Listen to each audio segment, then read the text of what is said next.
Olá, minha gente, tudo bem com vocês? Olha, J17 Talks no ar, mais um episódio. E hoje eu estou aqui com o Zé Manuel e a gente vai falar sobre um tema muito importante, sobre inovação, sobre novidades, aquilo que está acontecendo de tendências e futuro, né? Temos um convidado especial, Zé.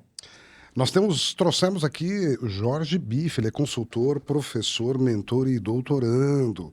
E a gente tem uma pauta super importante que interessa para todos, de todos os segmentos, independente de mercado. O NRF Retails Big Show é um grande evento, o maior evento de varejo do mundo, que é realizado em Nova York. Ele reúne CEOs, especialistas, executivos de tecnologia, líderes de grandes empresas que vão lá debater, discutir e levar as novidades em termos de inovação, comportamento do consumidor, agora mesmo inteligência artificial e futuro dos negócios. Sim, muitas organizações, incluindo o Sebrae, organizam missões de brasileiros para o evento e eles vão para analisar os impactos e aprendizados. O nosso convidado de hoje, aqui no J17 Talks, que é o professor Jorge Biff, ele é doutor em administração, é consultor com mais de 20 anos de atuação em varejo, inovação e estratégia empresarial. E a gente vai traduzir um pouquinho do que ele viu lá no evento e que impacta diretamente e é uma tendência que poderá impactar o seu dia a dia. Seja muito bem-vindo, professor, e obrigado pela presença. Obrigado pelo convite. Espero trazer algumas ideias e provocar um pouquinho o conhecimento aqui, que esse é meu modelo mental, né? A gente gosta de provocar, gosta de provocações, né? Então você está no lugar certo. Você representou os Sebrae de 3 estados brasileiros nesse evento. O que é que vocês viram? Quais foram os temas dominantes aí nessa edição 2026? Então vamos lá. A gente... A NRF, ela traz, eu costumo usar a frase, é um pouco clichêzinho, mas é clássica, né? Nem tudo que está na NRF vem para o Brasil, mas tudo que veio para o Brasil passou por lá. Pode ser que passou faz 1, 2 anos, porque você tem uma tropicalização no meio, você tem todo um ajuste, né? Nem tudo que funciona no mercado americano, europeu, funciona no Brasil. Mas tem muita coisa que acontece lá que a gente traz como conceitos, etc. Né?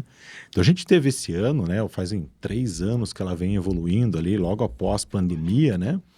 A gente vê a inteligência artificial beliscando, ela começou tímida, há 2 anos atrás ela, ano passado foi um brilho só, e esse ano falou, tá, e daí, né?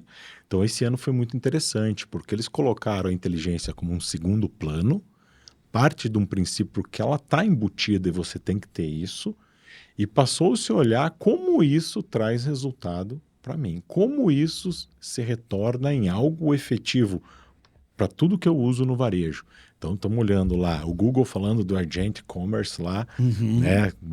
Todo mundo falando disso. Bom, beleza, tá tudo certo, parece novidade, tem muita gente contando assim, eu sou um pouco cético, porque o TikTok usa isso faz 2 anos, então assim, não é tão... É novidade para nós, é utilização mais prática, mais fácil, mas a gente já vê isso acontecendo há um bom tempo, né? Então a gente vê loja autônoma que no passado foi, né? Na feira eu falei lá, todo mundo estava comigo, escutou isso, e o pessoal vai escutar e vai lembrar que eu falei, gente, eu não estou vendo nenhuma loja autônoma ou contactless aqui dentro na exposição. Se ela não está na exposição, o que está acontecendo? Moral da história, deu 3 semanas depois da NRF, a Amazon fechou todos os Amazon Go. Então, assim, Já vinha dando sinais que iria acontecer. Ou seja, tem ainda uma força do touch, do presencial. E aí o que acontece com essas grandes... Não só isso, né? Você precisa ter, em algumas situações, staff, porque o conceito da Amazon era espetacular, todos conheceram e viram, em termos de concepção, ideia, era irretocável. Mas, do ponto de vista da execução, não era eficiente. E quem conhece um pouco mais esse mercado já conseguia enxergar que existia um gap muito grande ali. Sim. E, na minha opinião, até demorou muito para que eles fechassem. Talvez... A gente sabe que também é um grande laboratório. Laboratório de inovação. Serviu para várias coisas, nós sabemos disso. Mas, na minha opinião, demorou muito para encerrar a operação. Ele vem... Você falou da inteligência artificial, falou do Agent Commerce, né? Daí tem mais algum tema? Tem, Eu quero voltar no Agent Commerce ali. Tá bom. A gente vê a questão do uso dos espaços comerciais, né? O Retail Media, ele passou a ser uma ferramenta que no passado era complementar para o varejista e hoje passou a ser um grande campo de atuação. Então você vê aí diversas alternativas para isso e uma exploração muito maior desse processo com a própria tecnologia facilitando isso. Como diversas outras situações que a gente percebe, né? Então, você usa o IA para reconhecer o rosto do teu consumidor e à medida que ele vai passando no balcão, eu vou bombardeando ele com as mídias do que eu quero. Então, assim, sei lá, ele entrou com uma cara de dor de cabeça, eu vou ao longo do caminho dentro do supermercado mostrando propaganda de paracetamol, sei lá o que, entendeu? Eu ia te perguntar, né, porque a gente gosta de traduzir aqui para o nosso público, né, deixar mais claro, né, sobre o Retail Media, mas é justamente isso, é utilizar os espaços de compra como canais de comunicação, e aí entra aquilo que você falou, né, no caso, aquilo que já acontece na internet, na rede social, que eu pesquiso o sapato, que eu pesquiso o carro, que eu pesquiso o remédio, ou que eu falo, verbalizo aquilo, ele já joga para que eu consuma. Isso vai acontecer e tende a acontecer também lá no ponto de venda. Me permita complementar para poder ajudar a contextualizar você que está assistindo. Interações no ponto de venda não são novidade, elas já existem há muito tempo. Antes as interações elas eram físicas apenas, né? Um cartaz, uma ponta de gôndola decorada, um material de ponto de venda. Elas foram evoluindo ao longo do tempo com disciplinas que nós chamamos hoje, por exemplo, digital signage, onde você vai em algum lugar, você tem o cardápio digital, você tem a TV daquele supermercado, você tem a rádio daquele supermercado e diversos canais que podem interagir. Ao longo dos últimos anos tivemos, você deve ter participado e visto diversos experimentos de realidade aumentada no ponto de venda, onde você consegue usar o seu celular e a câmera para poder ter interações. E também digo que isso foi um grande laboratório nos últimos anos, quando nós falamos do trabalho do trade, merchandising, mídia no ponto de venda. Hoje é um caminho sem volta. E lá na NRF, tudo aquilo que foi colocado, experimentado e colocado em prática, agora se transforma em soluções. Aí tem um outro viés aí. O Brasil, em particular, nas últimas décadas, os grandes varejistas utilizaram do trade marketing para poder compor as suas margens. Isso é uma história para a gente contar depois aqui para vocês. O que hoje no Brasil começa a deixar de ser uma operação apenas de injeção de margem e estoque para poder esfolar o fornecedor, vamos falar o português claro, para se tornar uma linha de negócio dentro daquela rede. Desculpa, eu precisava dar esse contexto para que a nossa audiência aqui, que não é do mercado, pudesse entender.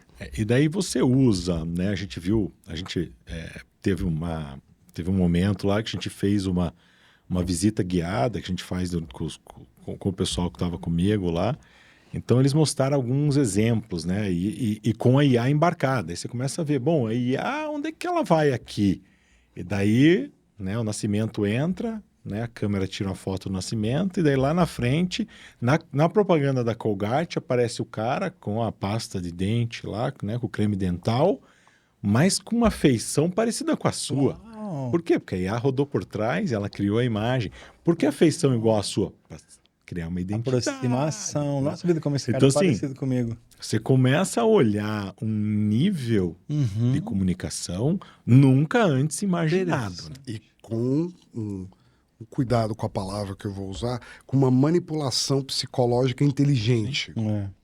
Então, uma conexão, uma busca numa conexão assim muito bom, diferenciada. Então a gente falou sobre inteligência artificial, retail media. Tem mais algum assunto que palpitou? Bom, vamos lá. A gente tem lá praticamente umas 8 linhas para seguir, mas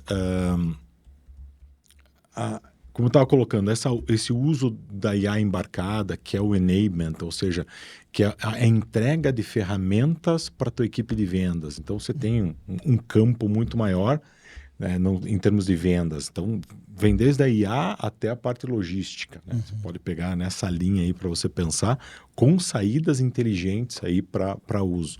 Então, a IA, ela vem floreando todo esse sistema, esse ecossistema de comunicação, né? E também de revenda ou de interação, né? Ou seja, ela está presente e acho que usando uma palavra aí do momento, ela é irreversível, né? Vou pedir para o Loyola, nosso diretor aqui, colocar algumas imagens suas lá no evento com o time, né? Olha aí, ó.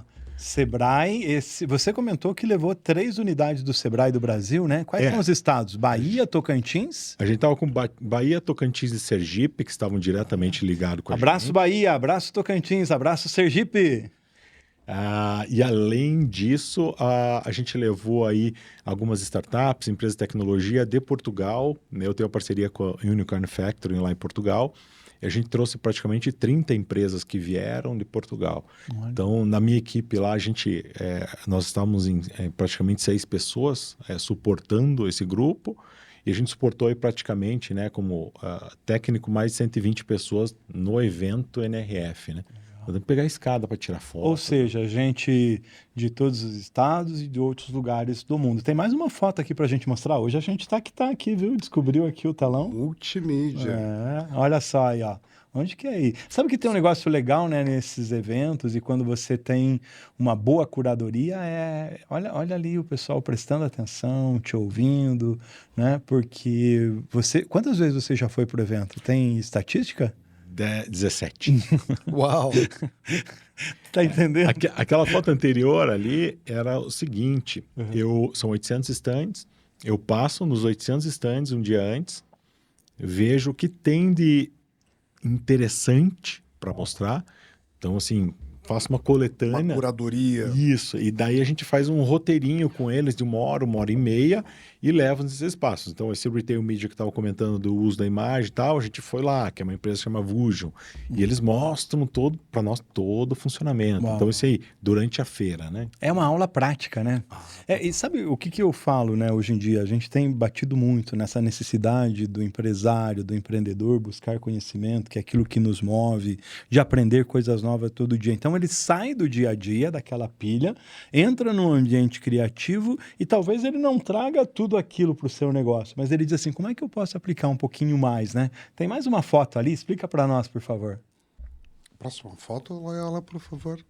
Aí. Isso aí, daí nos dias seguintes, né, a gente faz algumas visitas em lojas e experiências comerciais. Então aqui a gente teve uma agenda exclusiva na loja da Apple, onde a própria equipe de gestão deles mostrou para nós o processo de atendimento na compra, como simulou esse processo para nós, mostrando para nós como funciona. Então, eles mostram o iPad, como funciona, como eles cadastram você, é bem interessante. Então, muito mais do que assim, só vender, eles têm uma base, né? Lembrando que a Apple, né, ela tem a loja da Quinta Avenida lá, que é a loja que mais vende por metro quadrado no mundo, né? Uau, que loucura. É uma loucura. Aquela que tem o cubo de vidro. Isso que você desce. Espetacular aqui. Não tem, né, como você não aprender numa experiência dessa e dizer o seguinte, cara, eu não tenho a minha estratégia, a minha logística, a mesma situação de uma grande empresa, mas o que é que eu posso melhorar, né? Inovação... como é que a gente chama na academia? Inovação radical e inovação incremental, né, de melhoria. E observe que aquela loja, ela já começa a interação com o consumidor na intervenção que ela faz do lado de fora, porque a intervenção dela na paisagem já é significativa. Legal. E a impressão do pessoal durante esse evento, durante essa viagem que vocês fazem para lá? E tem como a gente pensar justamente nisso, né? Como é que o empreendedor nosso, o nosso empresário, consegue entrar nesse ritmo, nessa banda do avanço e da evolução? Então, as missões, eu já faço isso há muito tempo, e essas visitas, então vamos falar um pouquinho da NRF, né?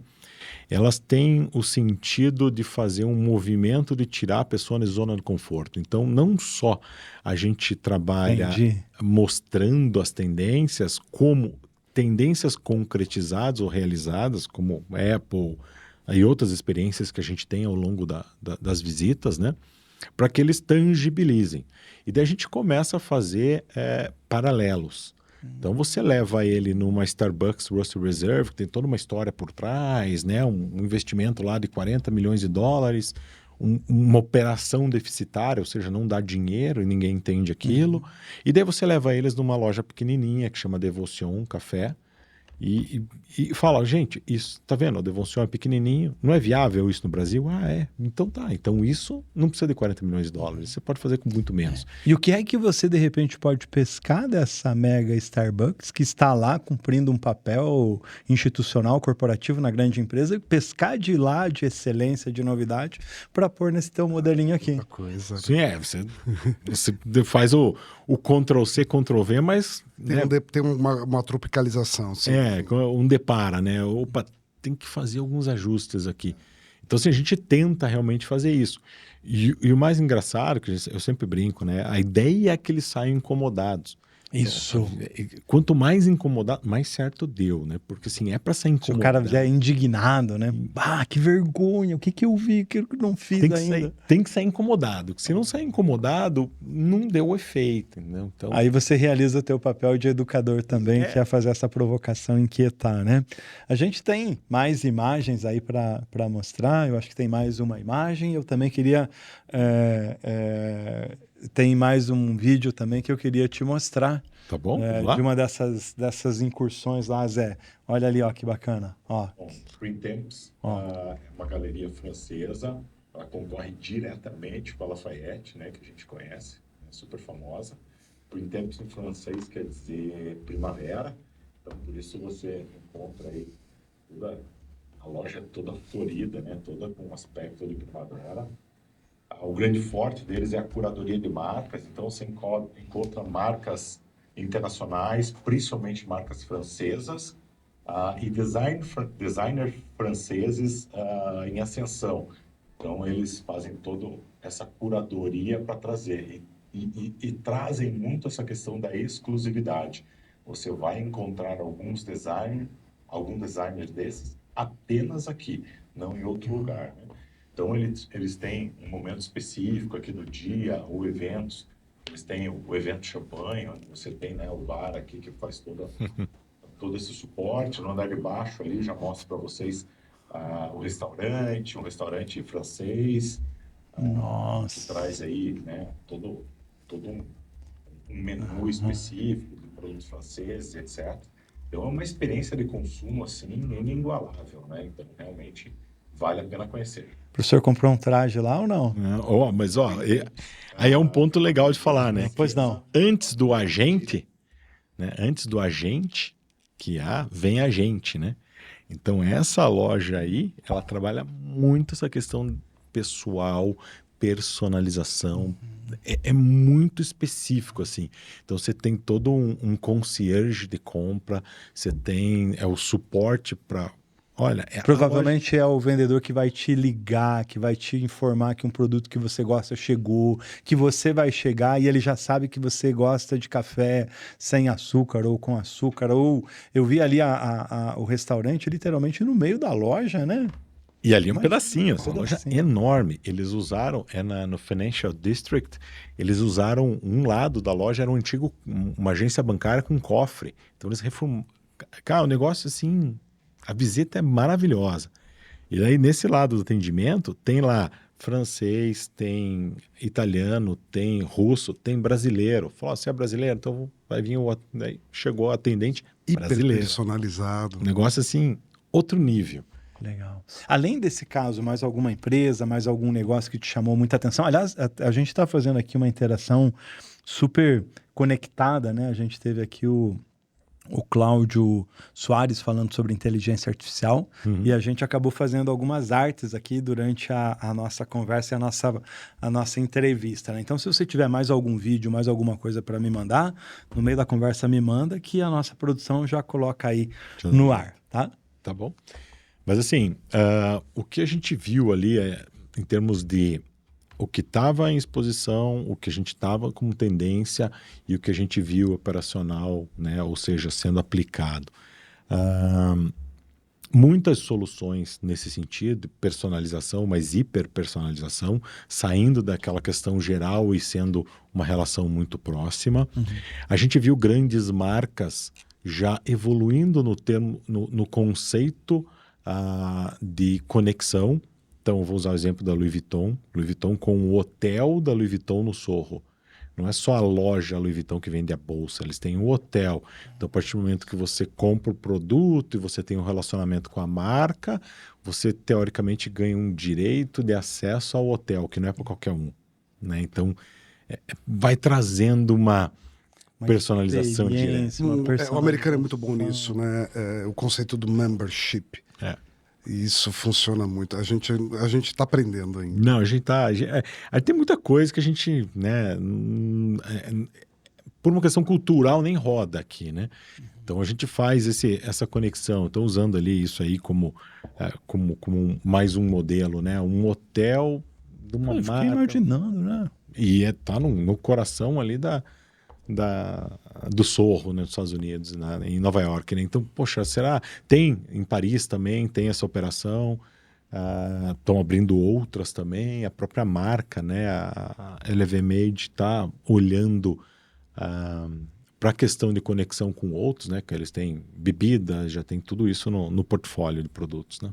Muito bem, muito bem. O Zé tem uma pergunta aqui. Sim, estou vendo a nossa colinha aqui. Vai lá. E aí a pergunta é, quais são as empresas ou cases que chamaram mais a sua atenção no evento e por quê? E se você percebeu algo absolutamente disruptivo em tudo que você viu, que tenha causado o efeito uau? Porque é tudo muito bacana lá, comparado com a realidade que a gente tem aqui no Brasil, quando a gente compara com China, Guangzhou e vários outros lugares, o próprio Estados Unidos, a gente percebe que a gente está muito para trás. A gente tem um delay muito grande da visão até a implementação e várias outras barreiras, ok. Mas aquilo que realmente te deu um frio na barriga quando você viu e que fica como um sonho para que você pudesse trazer e tornar realidade no Brasil? Olha, assim, de um ano para o outro, como eu vou há muito tempo, você não vê uma evolução de um ano para o outro muito grande. Né? Eu nunca fui. Você vai voltar de lá e fala, gente, que coisa de louco, né? Quando a gente vai ano a ano, você começa a ver que é uma continuidade, alguns, né? O que eu vi muito, me impressionou muito essa questão do retail media e a conexão com o IA por trás, o agente rodando, aquilo ali, eu falei, isso aí dá para conduzir muito, sabe? Que você consegue criar uma experiência. É um game changer. É uma experiência diferente, assim, sabe? A hora que você, sei lá, eles usaram alguns exemplos, né? Se você pega, sei lá, uma Coca-Cola, ele já te induz a pegar a pipoca, porque uma coisa conecta com a outra. Então, assim, a gente já viu isso em filme de ficção científica, né? Que o cara tá na rua, aparece os outdoors mudando com relação a ele. A gente já viu Matrix, esses filmes assim, né? Mas chegar a esse ponto, de chegar no ponto de venda, isso assusta.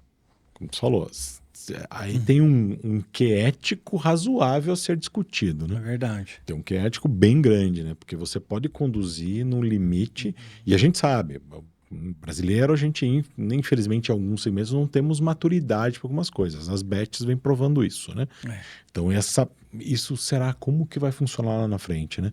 Então, você transforma seu varejo físico num e-commerce dinâmico, com preço dinâmico e assim por diante. E isso mexe a frio na barriga. E você foi falando... E é factível. E a gente sabe que hoje Se eu falasse isso há 5 anos atrás sem IA, você tá louco, eu vou ter que botar um design aqui para ficar fazendo a arte com o rosto da pessoa. Pensando aqui agora. Eu experimentei isso e a gente já sabia que não ia dar certo. Mas, de fato, com a IA, a velocidade para que você possa, na transição não é nem de um corredor para o outro, de um frame para o outro, você já está vestido, por exemplo, com aquela roupa que está na vitrine.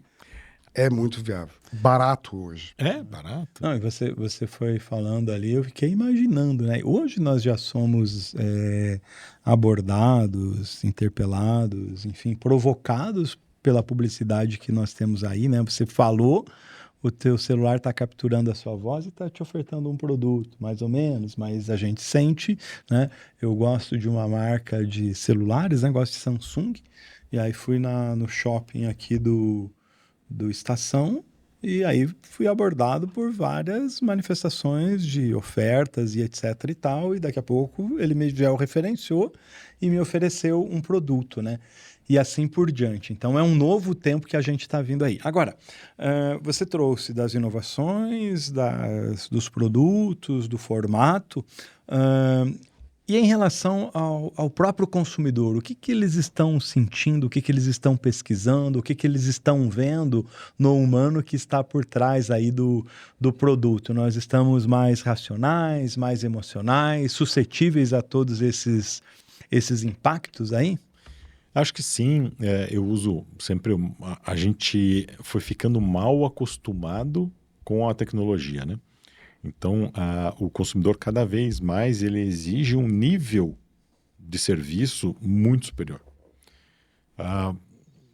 E com uma tolerância cada vez mínima para quando há uma falha ou uma ausência. Não vou comprar em tal lugar porque não tem o caixa rápido, que eu mesmo posso escanear o QR Code e pagar com o cartão e ir embora. Eu já vivo isso hoje. Sim. É do nosso dia a dia. Mas lá certamente você viu algumas coisas que estão já acontecendo no dia a dia do norte-americano e de alguns países europeus e que você sabe, por todas essas 17 edições, 17 edições, por todas essas 17 edições, você consegue...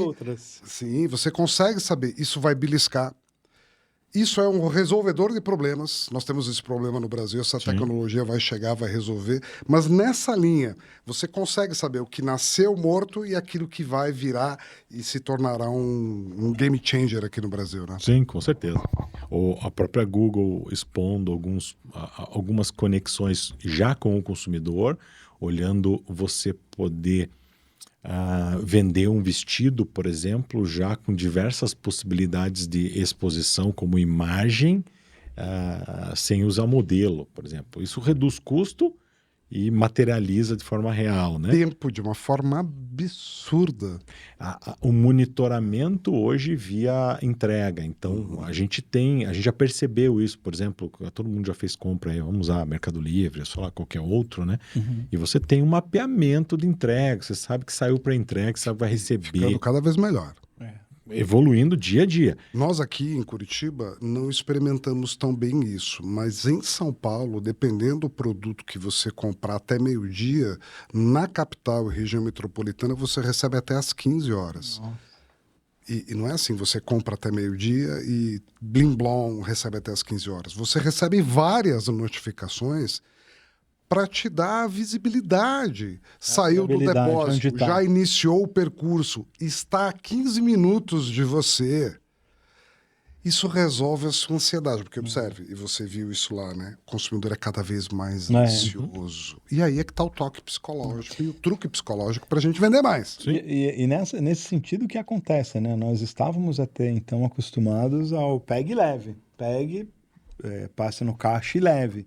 Você lembra que tinha uma rede, eu não sei se tinha aqui no Paraná, porque eu sou paulista, mas estou aqui há 25 anos, chamada rede Pegue Pague?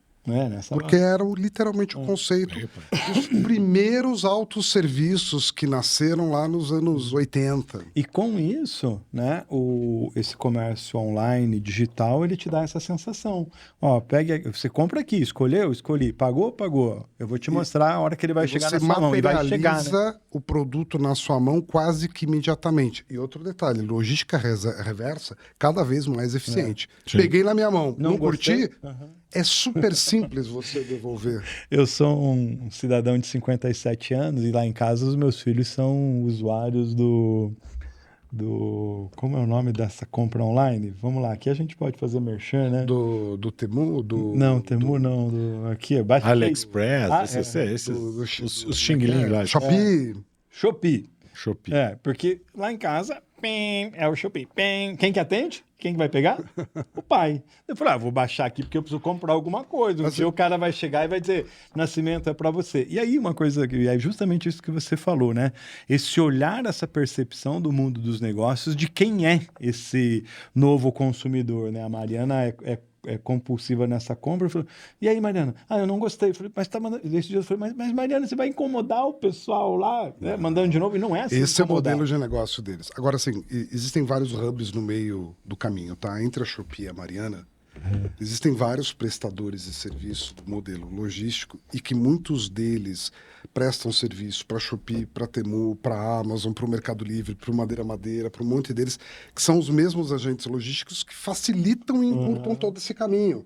Então, desde a entrega, a logística reversa, os sistemas, aí tem os white labels, as APIs, que se você comprou via Amazon, vai chegar no teu aplicativo da Amazon, se você comprou pelo Shopee, vai chegar no aplicativo da Shopee. Mas a van é a mesma, do mesmo cara que está fazendo o roteiro. E é um isso aí engendro já existe. positivo, né? Mas a gente está falando agora da conexão emocional e da ansiedade que ele entendeu que cada vez mais é uma ferramenta de venda. Ela é uma ferramenta de venda e ele é um ponto a ser observado porque eu tenho que entregar a solução para isso. E essa solução que a gente está falando, a ansiedade está no pagamento... alguns pontos de contato. Não, ela está em tudo. Em tudo. Antes ela migrava, de fato, precisando de um check-up rápido, um check-out rápido. Agora é um check-out one-click. Cara, isso tudo morreu. E vai indo. Morreu demais. E agora está indo assim, poxa, eu quero experimentar um tênis para comprar. Como que eu faço isso? Será que eu tenho como fazer online? Online já tem opção. E na loja, como que eu faço para ser rápido isso? Então começou a olhar que o consumidor está num nível de exigência muito além até do que se pode entregar, né? Sim. Então a gente começa a ver muitas soluções de mais variados segmentos, né? Para ser mais rápido, né? A solução de compra de medicamentos, solução para provar tênis, solução para provar roupa. Então vamos lá, mulher, né, o público feminino, prova roupa, gosta de ir lá na loja ficar 3h30 provando roupa. É o ritual. Homem pega uma camiseta, experimenta, deu certo, ele compra tudo igual, né? É igual shampoo, né? Igual shampoo. O mesmo shampoo, é um meme, mas é verdade, né? O mesmo shampoo, é 3 em 1, né? Condicionador, óleo de freio, óleo de motor. Tudo junto. É tudo junto. Menos um problema para se incomodar. Água pro radiador, né? Isso, é tudo junto. Creme dental. Agora, esse consumidor protagonista continua sendo o decisor e continua tendo nas suas mãos, para lá ou para cá, com mais agilidade ou não, o cartão de crédito. E, cada vez mais, é o cara que cuida da reputação da loja, da marca. Porque hoje, para gerar uma rejeição, é um movimento instantâneo para cancelar uma marca. E é exatamente isso que eu ia comentar, né? Com esse smartphone na mão que ele compra, ele também entra na rede social para falar bem ou mal da marca. É um cuidado importante. A gente vai indo para frente, né? A gente começa a entrar no assunto, por exemplo, do GPT, ou os outros que tenham aí, AI, né? Eles hoje estão entrando no lugar de psicólogo, no lugar de médico, no lugar de tudo. Então, onde veio o Google falando do agente e-commerce é justamente por isso. Porque virou um ponto de contato muito maior. E o Google tem ao lado dele, né? A pesquisa, o CEO está caindo, que a gente conhece, porque a pesquisa está caindo. Mas onde é que esse cara está pesquisando? Ele está pesquisando no AI. E daí eu tenho que começar a criar formas que eu rentabilizo e ao mesmo tempo que eu satisfaço a realidade do meu cliente. Cada vez mais difícil. Ele quer receber a informação completa. Por exemplo, eu tenho que comprar um pneu para carro modelo X. Será que ele vai entregar aonde eu compro, como eu compro, se o modelo é certo, o modelo é errado? Hoje não faz. Vai passar a fazer, né? Então, ele ainda não faz, né? Mas vai passar a fazer, porque se percebeu isso, né? Eu tenho uma curiosidade. Depois da pandemia, eu não fiz mais viagens internacionais. A pandemia, o mundo 6.0 do José Nascimento mudou o mundo todo, né? Mas antes, anualmente, eu visitei os principais eventos dos Estados Unidos, incluindo a NRF, que é um evento que você, empreendedor, uma vez na vida, pelo menos precisa ir. E você volta de lá, mas eu não sou do varejo, eu sou indústria. Vá. você vai ter todos os insights possíveis e visões de tendência para qualquer perfil de negócio. E outra, né? Você está no lugar onde as coisas nascem. Não estou falando especificamente de Nova York, mas é onde todo mundo se reúne para mostrar tudo aquilo que acontece no mundo. Se você puder também ir a determinados eventos na China, são altamente recomendáveis, mas vamos falar de NRF. Algumas coisas que são contínuas, como você citou, a gente também teve algumas coisas que nasceram e perderam força, não por conta da NRF, mas por conta do próprio mercado, adoção, etc., como o metaverso. A gente percebeu que ele teve um ano que falou muito de metaverso. Era só metaverso. Era só metaverso, eu acompanho. A NRF é espetacular, mesmo que você não vá, acompanhe. E você vai conseguir encontrar muito conteúdo na internet. E procure, principalmente, você depois vai deixar os seus canais de contato, assistir os eventos e participar dos eventos chamados pós-NRF, que são organizados por todo o Brasil. O professor vai organizar agora em Sergipe, Tocantins e Bahia. Bahia, isso. São organizados no Brasil todo. E você recebe um resumo muito organizado, com uma curadoria direcionada para nós. Então, não é perda de tempo, não. Vai, você aproveita muito. Você tem percebido... Aí a gente já sabia que ia continuar. E a gente já tinha uma visão, conversando com alguns colegas, que no ano passado ela apareceu assim, ela já sempre existiu, né? Mas apareceu de uma forma mais evidente, dizendo, ela vai mudar o jogo, ela vai mudar o jogo. E esse ano consolidou o que os especialistas diziam, apresentaram cases e formas de utilização, ela se tornou útil. A gente consegue até preconizar o que vai ser o ano que vem, né? Ela estará cada vez mais empacotada, ainda mais embarcada, e você não vai perceber. É um caminho que nós conseguimos ver. Mas o que mais me marcou foi o metaverso, mas você percebeu mais alguma tendência que entrou no hype e depois caiu? Eu, particularmente, não, porque eu não estou tão imerso quanto você. Mas assim, vou te dizer que o maior de todos foi o tal do metaverso, Foi, né? Que foi assim, um negócio que se falou demais, depois se voltou atrás, né? Então, realmente, ele foi um momento que marcou bastante. Mas gerou aprendizado. Gerou aprendizado. Assim, boa parte da IA, ela vem numa lógica do metaverso, né? Porque ela vem de uma lógica de você ser um ente separado da pessoa física e com isso o computador consegue trabalhar com aquilo. Tem uma relação não bem razão, direta, mas razão. Tem uma... Né? Porque você há uma similaridade. Você para o sistema você é um avatar, porque você não está plugado, sim, né? Sim. E você tem momentos, né? Quase senciente, né? Isso. Então então ele tem um lado que foi aproveitado, né? Não foi tudo jogado fora. Tem razão. Mas... E algumas iniciativas que ganharam escala, principalmente no mundo dos games, né? Veja aí o Roblox e companhia que... Uma tendência que era assim, tudo vai virar digital e o físico vai desaparecer. Então, assim, essa foi uma que bateram muito lá atrás. Tô falando em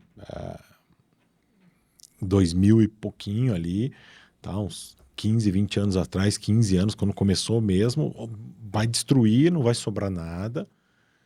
Vai fechar todos os shoppings. Essa foi, né? Teve palestras que Mas isso está acontecendo em vários lugares do mundo, tá? Precisa remodelar, mas ainda temos. Você que já assistiu sobre a história dos shoppings na China que fecharam e os lojistas que estão ali dentro vendendo online e gravando online, isso está distante de nós? Você quer por ordem alfabética ou por data, onde alguns shoppings de São Paulo já começaram a fazer isso? Essa mudança será muito rápida. Por quê? Porque o consumidor não quer mais sair, mas ele quer ter o gostinho de estar comprando de uma loja. Sim, ele precisa ter. Ele quer ter a segurança do físico, para não fazer só online. Fica mais seguro sabendo que mas é uma loja. Ele quer ter a praticidade de receber em casa. Então vira uma dicotomia complexa para você resolver. Entendeu? Mas realmente, os shoppings, foi outro momento, você falou, vai desconstruir tudo. Realmente desconstruiu um modelo, mas do mesmo jeito que desconstruiu, surgiu um novo modelo. E agora está indo para um terceiro, né? Que é a venda online de forma rápida, né? Então a gente tem na China, lá tem umas coisas muito loucas. Eu estive lá em outubro que mostra em 1 minuto o produto, né?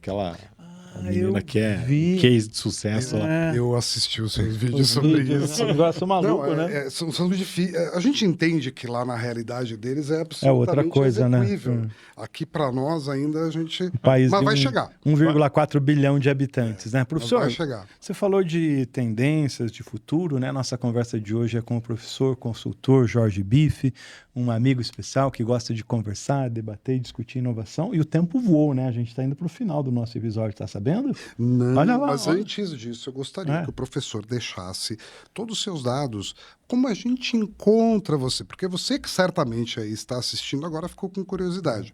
Quer saber? Entra lá nos perfis do professor e você vai encontrar vários vídeos e narrativas super interessantes. Professor, Além disso, as próximas missões, né? Porque sim, tem... que você já pode fazer parte. Inclusive, já tem vários grupos fechados para a próxima NRF. Dá tempo ainda. Não, dá tempo sim. Então vamos lá. Me achar é fácil, Bife é meu sobrenome, é engraçadinho, todo mundo. Sempre vem uma piada, tá tudo certo. Tá tudo Tanto certo. que eu falo, me chama de Bife, que tá tudo certo. É BIFF. Vem almoçar comigo. É BIFF, né? Então você me acha no Instagram como @profbife, né? E meu website, que eu acho que dali você consegue quase tudo. Até meu WhatsApp tá lá, né? Então é www.biff.pro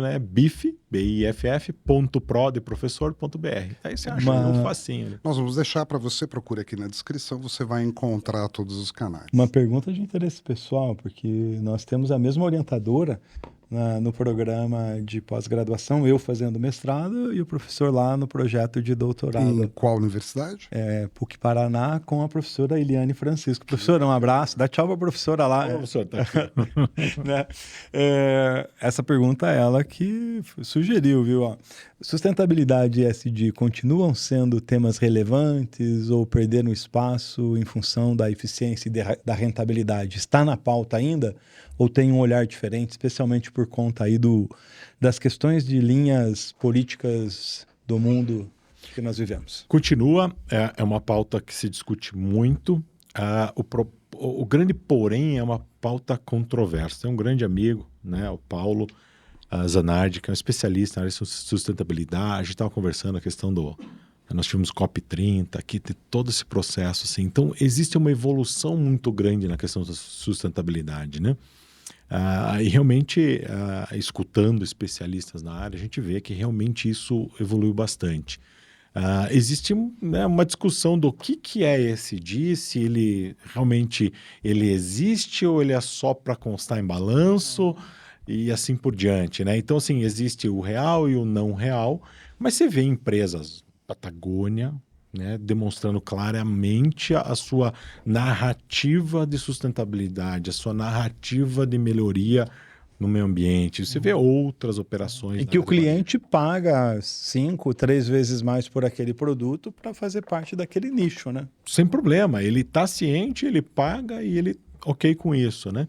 Então, assim, existe ainda muita discussão sobre isso aí, né? Como a sua realidade, a sua aplicação, mas ela continua. Ele é um modelo que veio para ficar e não vai sair, até porque a gente está vendo o mundo esquentando e, né, podem falar o que for, que está esquentando, tá, né? Nós, 20 e poucos anos em Curitiba, você sabe muito bem dizer isso, que está muito mais quente do que era antes. Não tem nem o que discutir. Claramente perceptível. Então, nós todos comungamos da mesma visão aqui da ESG, mas eu observo, complementando, que a gente criou aí um terceiro layer, né? Então, tem um layer da aderência mínima ao regulatório. Então, quando a gente olha para as empresas americanas de capital aberto, onde elas precisam prestar contas para a SEC, por exemplo, das diretivas de risco e governança, algumas procurando criar pouca polêmica sobre o assunto de sustentabilidade, inclusão, ou seja, não geram muita bagunça, mas eu cumpro aquilo que o regulatório exige. No Brasil, começamos a ter esse movimento. Então, algumas já não declaram mais que estão deixando o assunto de lado sob o ponto de vista de inclusão, entre outros, mas cumprem um regulatório mínimo de net zero ou porque eles precisam fazer. Mas, em contrapartida, e enquanto isso, e eu acho o caso da Patagônia espetacular, a marca se apropria disso para gerar uma identidade, uma conexão ainda mais profunda com o consumidor. E ótimas marcas estão fazendo isso. E o Case da Patagônia, se você não assistiu, procure no Google Patagônia, Case é ESG, e você vai ficar fantasiado com o que verá. Muito bem. Olha só, a gente está chegando para o finalzinho do nosso episódio. Eu quero agradecer, Zé Manuel, pela sua companhia, contribuições, perguntas, parceria.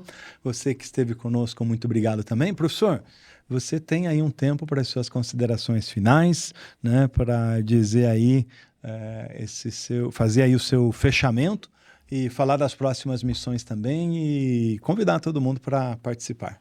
Vamos lá, gente. Então, assim, NRF, né, como bem colocado, tem que ir uma vez na vida, se não for, vai. A gente tem diversos eventos de porte, mas assim, mesmo que você não seja do segmento varejo, uma hora ou outra teu produto chega no varejo. Então, assim, você precisa estar conectado com isso, entendendo. Em Nova York, capital do mundo, tudo roda. Então, a NRF tem 130 e poucas edições, tá? Então, não é a feira de hoje, né? Não é evento de hoje. Ele é muito antigo. Então, traz uma representatividade muito grande. Ela engrandece muito quem vai, traz muitos conteúdos relevantes e que realmente fazem um game changer para você depois. Em termos de missões, né, esse ano tá uma loucura. A gente vai estar aí praticamente todo mês aí atendendo alguma missão. Eu faço diversas missões corporativas fechadas, onde eu sou contratada por uma empresa para isso. Então, eu tenho Senar, que é o agro. O agro, né? A gente tem aí Nebraska e Texas para fazer daqui uns dias. Agora? É agora, daqui é em maio. Vamos trazê-lo aqui para falar do agro, né? Sim, muito bacana. Então a gente vai ver gado de fechado, a própria gestão de água, que a gente vai fazer umas visitas no Nebraska, que só faz gestão eficiente de água para produção animal. Então, assim, tem bastante coisa para ver. A gente tem China, tem um monte de missões. SXSW.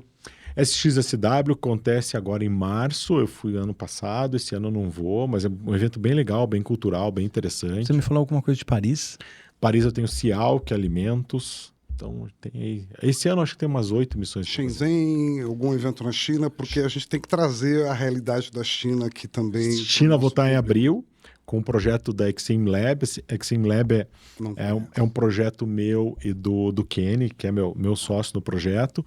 A gente faz imersões executivas com poucos executivos. Daí é um negócio bem direcionado. Se for no meu site lá, vocês vão encontrar a Exim Lab, lá tem as imersões, né? Então a gente vai fazer China em abril, tá? Estamos fechando a data ainda. China em abril, daí vou a China em outubro também, com outro grupo daí mais para feira, né? Então... Você que está assistindo, empresário, as imersões são absolutamente importantes para você. Um grupo, quando a gente fala de grupo pequeno, não chega a 10 pessoas. Isso aí. Esse grupo pequeno, as agendas, o roteiro está previamente definido, nós vamos passar pelas cidades tal, nas cidades específicas nós vamos no hub de inovação A, no hub de inovação B, na empresa A, na empresa D. E as visitas são pré-organizadas porque você pode até submeter perguntas prévias para conseguir ver alguma coisa em especial na sua visita ou conversar com alguém. É uma forma de você, no estilo Matrix, que o Neo espeta aqui atrás o cabo, receber um download de informações direcionado extremamente qualificado e de grandíssima qualidade. Então, siga aqui os perfis do professor e acompanhe quais são os rituais, as imersões que ele vai ter no próximo ano, até por linha de produto, serviço e segmento, que isso vai fazer toda a diferença na sua vida. Desculpa a interrupção, mas isso é muito importante para contextualizar a importância do seu trabalho. Eu acho que você vai junto com ele, hein? Gente, olha, um abraço para vocês e até uma próxima oportunidade. Até. Valeu, obrigado, Tchau. gente.